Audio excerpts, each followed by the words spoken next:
ഇൻസ്റ്റഗ്രാമിൽ റീൽസ് കണ്ടുകൊണ്ടിരുന്നപ്പോഴത്തേക്കും കശുമാങ്ങ മുളപ്പിച്ചത് വെച്ചിട്ടുള്ള കറി കണ്ടു. ആദ്യക്കൂട്ടൻ അത് എന്താന്ന് മനസ്സിലാവുന്നേ ഇല്ല. ഞാൻ ഓർത്തു ഇവിടെ 2-3 ഇരിക്കുന്നത് കണ്ടപ്പോൾ ഞാൻ ഓർത്ത് അതൊന്ന് മുളപ്പിച്ച് കാണിച്ചു കൊടുക്കാന്ന് വിചാരിച്ചിട്ട് അത് 2 കുഴിച്ചിട്ടിട്ടുണ്ട്. ഇപ്പൊ 2 ദിവസം അവധി ആയതുകൊണ്ട് ഇവിടെ തകർത്ത് മേളാണ് കേട്ടോ. വൈകുന്നേരം ആയപ്പോൾ ഞാൻ വിചാരിച്ചു ഏതായാലും തകർത്ത് ക്ഷീണിച്ചിരിക്കുമല്ലോ, എന്തെങ്കിലുമൊക്കെ കുറച്ച് സൂപ്പ് ഉണ്ടാക്കി പോപ്കോൺ ഉണ്ടാക്കി. അപ്പത്തേക്കിനും പറയുന്നത് എനിക്ക് കാരമൽ പോപ്കോൺ വേണം. അപ്പൊ ഞാൻ കുറച്ച് കാരമൽ പോപ്കോണും ഉണ്ടാക്കിയിട്ടുണ്ടായിരുന്നു കേട്ടോ. ഇക്ക വന്നു കഴിഞ്ഞപ്പോൾ ഞങ്ങൾ എല്ലാവരും കൂടെ സൂപ്പൊക്കെ പ്ലെയിൻ സൂപ്പ് കുടിക്കുന്നതാണ് കൂടുതൽ ഇഷ്ടം. പക്ഷെ ഇന്ന് എന്തോ എനിക്ക് ഇക്ക ഇങ്ങനെ മിക്സ് ചെയ്യുന്ന സൂപ്പ് കുടിക്കാൻ ഇഷ്ടമാണ്. നല്ല ടേസ്റ്റ് ഉണ്ടായിരുന്നു. വിനാഗിരിയും കുരുമുളകൊക്കെ ഇട്ടിട്ട് മിക്സ് ചെയ്തിട്ട് ഇക്ക എപ്പോഴും അങ്ങനെ മാത്രമേ സൂപ്പ് കുടിക്കുള്ളൂ. അപ്പൊ എന്തായാലും പിന്നെ ഞാൻ എന്റേതും കൂടെ അങ്ങോട്ട് ഒഴിച്ചിട്ട് ഒന്നിച്ച് മിക്സ് ചെയ്തിട്ട് കുടിച്ചു കേട്ടോ.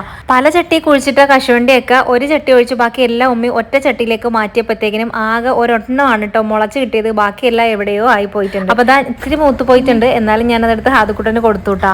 പണ്ട് ഉമ്മി സ്കൂളിൽ പോയപ്പോൾ ഒരുപാട് ഇത് കഴിച്ചിട്ടുണ്ട് എന്ന് പറഞ്ഞപ്പോൾ ഭയങ്കര എക്സ്പെക്ടേഷനിലാണ് വായ വെച്ചത്. പക്ഷെ അവൻ ഇഷ്ടപ്പെട്ടില്ല. തിരിഞ്ഞൊരൊറ്റപ്പോക്ക്. നിങ്ങൾക്ക് ഇത് ഇഷ്ടമാണെങ്കിൽ കമന്റ് ചെയ്യണേ.